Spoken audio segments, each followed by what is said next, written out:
آنژیوگرافی یه روش تشخیصیه. کسایی که آنژیو میکنن سه حالت ممکنه براشون پیش بیاد. یا اینکه میزان گرفتگیشون کم هست که بسته به نظر پزشک درمانشون درمان دارویی هست، یا میزان گرفتگی یه مقدار زیاده، معمولا گرفتگی‌های بالای 60 تا 70% که این افراد باید حتما بالون بزنن، فنر بزنن. و یا گرفتگی میزانش خیلی زیاده که مثلا 3 تا 4 تا رگ اصلی گرفته که این کیسا بهتره براشون عمل باز انجام بده.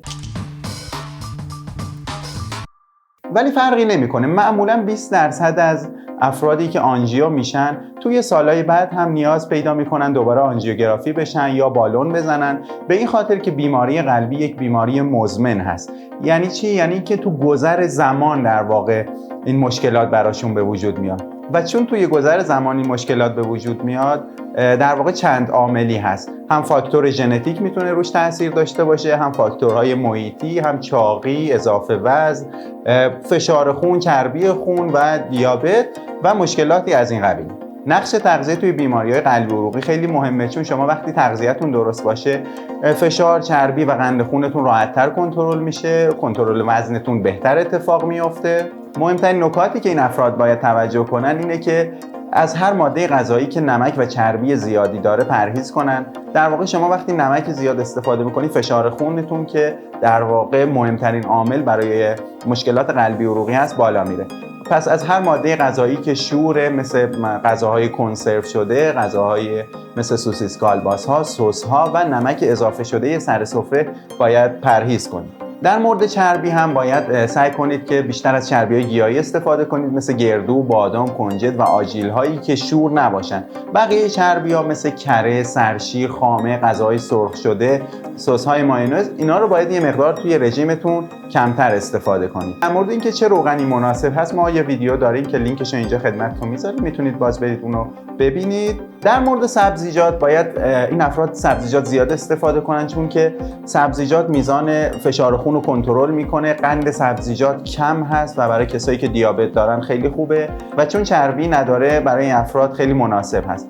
هر مدل سبزیجاتی رو میتونید استفاده کنید، از سبزیجات خام و سالادی گرفته تا سبزیجات بخارپز و آبپز. فقط توجه داشته باشید بعضی سبزیجات مثل کدو، بادمجون رو آبپز کنید، بخارپز کنید یا کبابی استفاده کنید و از شکل سرخ شدهش کمتر استفاده کنید. در مورد میوه ها هم دستمون بازه، البته نه به اندازه سبزیجات. مخصوصا کسایی که دیابت دارن خیلی نمیتونن به طور افراطی میوه استفاده کنن، ولی میوه ها هم به خاطر فیبری که دارن میتونن کلسترول رو بهتر کنترل کنن و وزن رو بهتر کنترل کنن.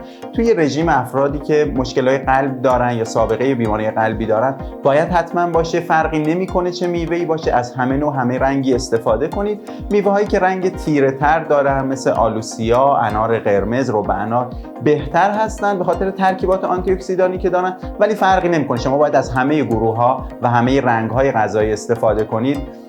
ولی آب میوه، کمپوت، شربت‌آلات، نوشیدنی‌های شکردار نباشه، خود میوه سالم باشه. در مورد لبنیات به خاطر نقش کلسیومی که توی مشکلات قلبی عروقی داره حتما توی رژیم افراد باید باشه، به شرطی که مشکل کلیه نداشته باشن. یعنی یه فرد عادی که فقط مشکل قلبی داره، چون فشار خون رو میتونه کنترل کنه، حتما روزی 1 تا 2 لیوان لبنیات باید توی رژیم غذاییشون باشه. ولی حتما توجه کنید که لبنیات باید به شکل کمچرب باشن. پس از لبنیات پرچرب، کره، سرشیر، خامه زیاد استفاده نکنید. اگه لبنیات محلی استفاده میکنید حتما شیرش رو یه بار بجوشونید، بعد بذارید سرد بشه، دوباره بجوشونید و سرشیرش رو بگیرید. یعنی با یه بار جوشوندن شیر شما خیلی دیگه کم چرب نمیشه، باید حتما 2 بار جوشونده بشه و چربیش گرفته بشه.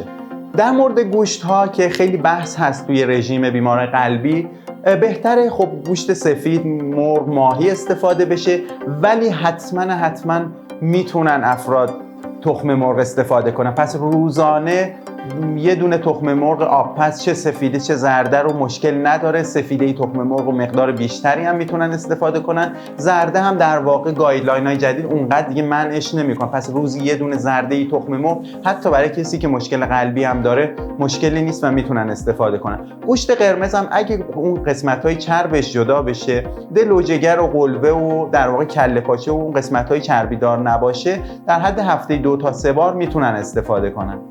در مورد گروه نان و غلات هم اگه مشکل دیابت وجود نداشته باشه باز خیلی مشکلی ما باهاشون نداریم. البته ترجیحاً در نونها و برنج‌های سبوسدار استفاده کنن، مثلا کسایی که دیابت دارن بهتر هست.